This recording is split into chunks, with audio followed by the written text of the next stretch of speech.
Muito obrigado, senhor presidente, senhoras vereadoras, senhores vereadores.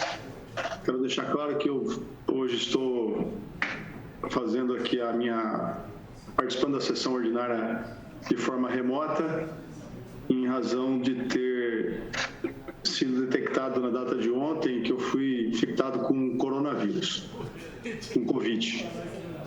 E, em razão disso, me impossibilita a minha presença física aí na Câmara Municipal. Eu gostaria de iniciar a minha fala, e vou falar hoje aqui um pouco mais extensamente, sobre o Centrinho, que eu acho que o Centrinho merece um destaque e tem toda uma importância para o nosso município, mas principalmente para as mais de 100 mil pessoas que já passaram pelo Hospital de Reabilitação de Anomalias Crâniofaciais, que nós chamamos de HRAC. Essas 100 mil pessoas que foram beneficiadas de alguma forma com algum tratamento dentro do Centrinho, não foram tratadas do dia para a noite ou de uma hora para outra, porque simplesmente o Centrinho está habilitado para isso. O Centrinho, ele na verdade, nós temos que voltar à história, porque em 1960 e 1962 foi criada aqui a Faculdade de Odontologia de Bauru. E naquela época, para que ampliasse o atendimento, para que os estudantes pudessem também atuar dentro da área de odontologia, muitas pessoas eram recebidas dentro da Faculdade de Odontologia para que fossem submetidas a um tratamento dentário.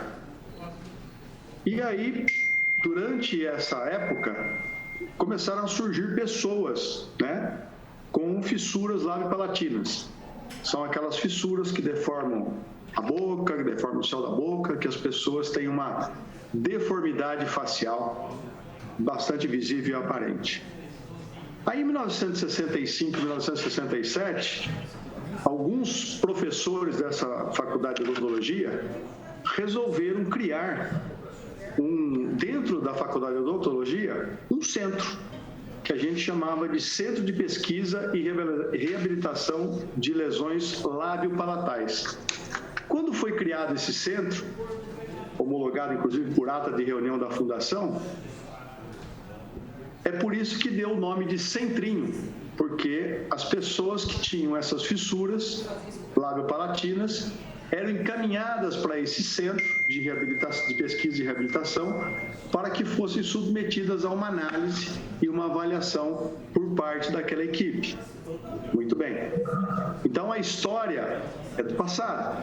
Dentre essas pessoas, esses professores, doutores, não posso deixar de mencionar aqui a pessoa do doutor José Alberto de Souza Freitas, o tio Gastão, que é um ícone da Faculdade de Odontologia de Bauru e do HRAC. Muito bem. O hospital, ele na verdade foi o pioneiro no tratamento de fissuras labiopalatinas no Brasil. Não tinha ninguém que fazia isso.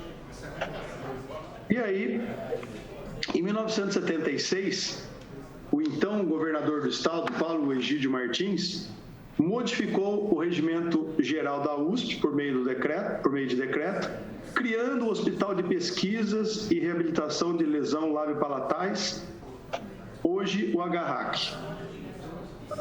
Após a aprovação do Conselho Universitário. Então, vejam só que o governador, por si só, não tem prerrogativas para mudar nada dentro da USP. Quem tem autoridade dentro da USP é o Conselho Universitário da USP, que é um colegiado de professores doutores da USP. Muito bem. Aí a unidade, naquela época, em 76, foi transformada. E aí, lógico, ganhou um status de hospital. E aí o HRAC foi o primeiro hospital universitário conveniado com o órgão público da saúde. Ou seja, foi feito um convênio com o SUS, possibilitando que 100% do seu atendimento fosse o quê? Gratuito.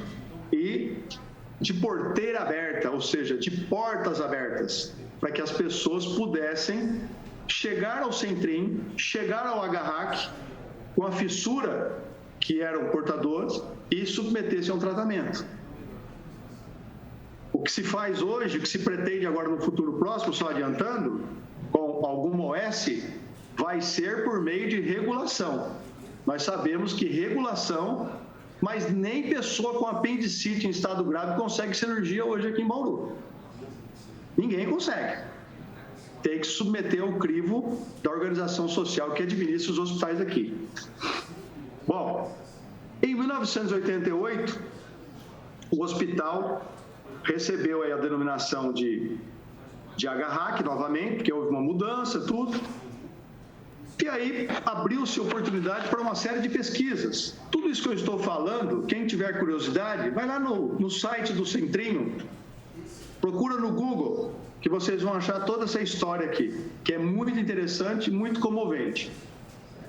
E por que eu estou falando tudo isso? Porque o Centrinho não só atua nas fissuras labiopalatinas, como depois passou para a saúde auditiva, um implante coclear, que é um implante para aquelas pessoas que não conseguem suprir a sua audição por meio de aparelhos. Tem que fazer um implante, algo extremamente sofisticado, específico e que só profissionais, após inúmeras pesquisas, conseguem realizar. Também fez um implante de prótese auditiva cirurgicamente, ou seja, promove também outros tipos de implante coclear, mas também até com o enxerto ósseo sintético. Tamanha complexidade que são essas cirurgias. Eu estou falando um pouco mais rapidamente para poder dar tempo da minha conclusão. Enfim, o Centrinho hoje, para que todos saibam, para que todos possam compreender, lá é dividido em Hospital HRAC 1, que é onde se faz as cirurgias específicas para o atendimento de fissuras labiopalatinas, e o HRAC 2. O que é o HRAC 2? O prédião.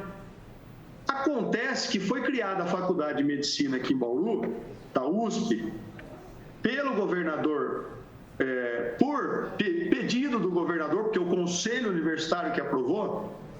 Só que quando aprovou a Faculdade de Medicina, esqueceram de uma coisa. Onde é que vai ser o hospital? Como é que tem uma Faculdade de Medicina sem hospital? E aí, a saída era colocar o prédião em uso, porque o prédião tinha sido construído há mais de 30 anos e estava em desuso. Você precisa desbloquear o telefone primeiro. E ele foi criado, o HRAC 2, o prédião, exatamente para ampliar o serviço do HRAC 1, porque não estava sendo suficiente atender um prédio só. Como isso mudou a finalidade, o HRAC 2, que é o prédião, ficou praticamente inservível.